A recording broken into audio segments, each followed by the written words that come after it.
breaking news. Breaking news. Yes, I'm coming to you. NCRT has just reacted.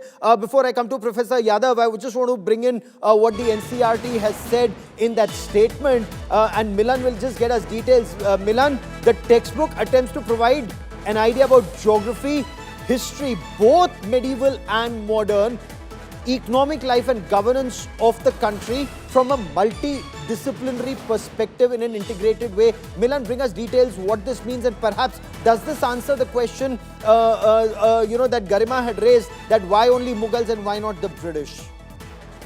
Well, Gaurav, this statement that has come forward from the NCRT is clearly saying that they want children to understand about our past between the 13th to the mid-19th century and how the various events of that period have helped to shape and influence the evolution of India that is today.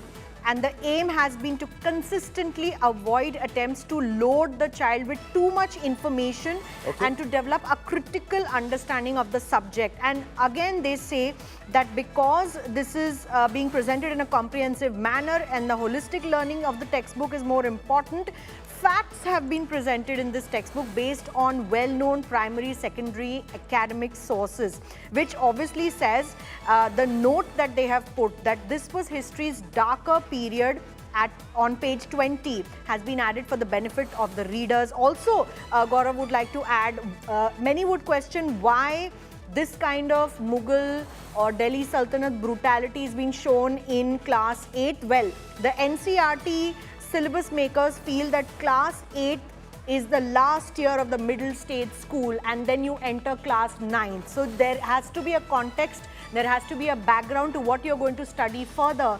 And that really was missing in the previous textbooks where we only learnt the culture and the history, but we never learned the brutality. We never learnt about how much we suffered during that reign, and that is the reason that NCRT brings a comprehensive syllabus.